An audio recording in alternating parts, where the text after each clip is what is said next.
বাম ফুটবল মাঠে আমাদের এই অঞ্চলের অভিভাবক তথা আমাদের অঞ্চলের সভাপতি আজাদ রহমানের উদ্যোগে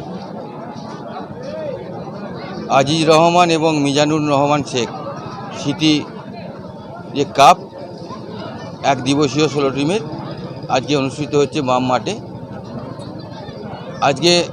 যে মাঠে যে দর্শক হয়েছে সে দর্শকই প্রমাণ করে দিচ্ছে ফুটবলের প্রতি মানুষের যে আকর্ষণ এবং বাঙালির সর্বশ্রেষ্ঠ খেলা ফুটবল, সেই খেলাকে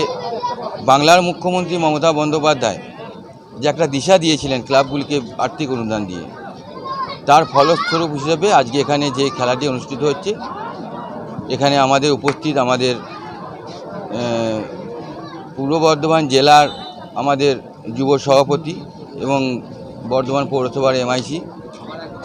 রাসবিহারী হালদার, আমাদের প্রধান রাখি সাঁতরা, আমার যুব সভাপতি আমার মন্ত্রী প্রতিনিধি সৌভিক পান, মোহাম্মদ হাবিব থেকে শুরু করে এই এলাকার সমস্ত এই অঞ্চলের সমস্ত সদস্যরা আজকে এই খেলায় এখানে অংশগ্রহণ করেছে, এখানে উপস্থিত হয়েছে।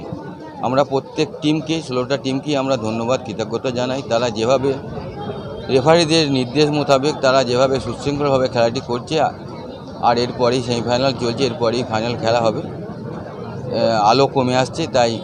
আমি সকলকে ধন্যবাদ কৃতজ্ঞতা এবং বিশেষ করে মাঠে যারা দর্শক প্রত্যেককে অনেক অনেক শুভেচ্ছা অভিনন্দন জানাচ্ছি।